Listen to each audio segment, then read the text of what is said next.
My ideal mentor, I mean, there's a lot to that, isn't there? I think that my ideal mentor would need to be someone that is approachable, someone that I feel confident and secure that I can go and talk to them when I'm having, when I'm needing assistance, but also to help me celebrate what I am doing and to help me talk through different conversations with questions I might have. Someone that has got time for me to have a conversation, who makes time and prioritises. My ideal mentor would be knowledgeable about contemporary theories and research, but they'd also be able to translate that into practice and support educators, and particularly early career educators, to understand what that might look like in terms of practice, what that might look like in terms of documenting programs. Also, I think for me, a mentor who is committed to professional development, so not someone who sees themselves as the expert, but someone who is supportive of and engages in professional learning and professional conversations.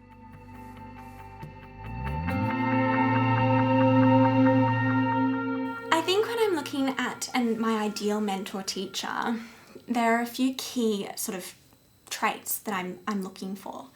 I want someone who's open, who is personable, someone that you want to go and talk to and that you feel safe talking to, someone that's professional and exudes that professionalism in their practice, someone that in that way is a really good role model for what is expected of you as a beginning teacher as well. I think that my ideal mentor would be a reflective practitioner as well, that I think that that's a really important skill for all teachers to have, but particularly someone in a mentoring role, that they're able to model what reflective practice looks like and that they're engaged in a commitment to ongoing learning.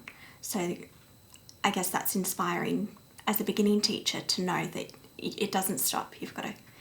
You're always working towards something better and something bigger. I think critical reflection is really important in terms of our work with children and families and continual quality improvement.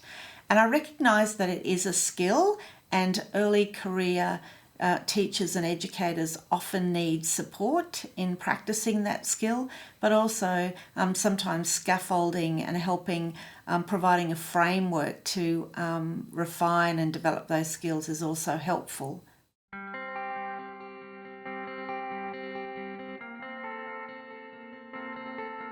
For me, having a mentor who had a really strong work ethic, but also had a strong sense of professionalism, gave me someone that I could look up to, that I could respect. And she also had credibility. She was someone who could talk the talk, but walk the walk as well, and draw on her experiences as a practitioner to help shape our practice and thinking. One of the things that I really appreciate about my current mentor experience is that it's not just all the big things. Whilst we're working towards my transition to full registration, I also know that if something little happens in the day that's got me stuck or feeling a little bit down about my practice, something didn't go as well as perhaps I'd hoped, that I can go up to her office or she'll come down to the room to me and we'll just have a bit of a chat, a bit of a brainstorm, work through, and I know that she's there for that conversation, and that's something that's really important. I think that the beginning early childhood teacher has got some responsibility within this relationship as well. It's a two-way relationship. It's not just the mentor imparting their knowledge on the beginning teacher. It's really important that both parties are getting something out of that, and I think that's what makes a true mentoring relationship so rich, that it is the beginning teacher coming to their mentor saying, I've been thinking about my practice and I think that these are some areas that I'm doing really well in, but these are some areas that I'd really like to improve in. And here are some professional development opportunities I've found. Is it possible that you can support me to work out a plan moving forward so I can improve at this?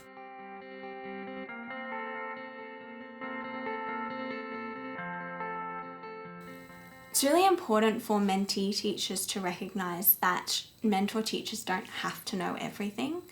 I went to my mentor with a question just the other day, and she said to me, I'm actually not sure about the answer to that. If you can give me a day, I'll get back to you tomorrow. And so she then looked into it, and the following day she came back with a series of responses to that, and we found a solution that best fit what I was needing. I'd really encourage experienced teachers to look for opportunities to mentor beginning teachers as a way of strengthening their own practice, but also giving something back to the sector.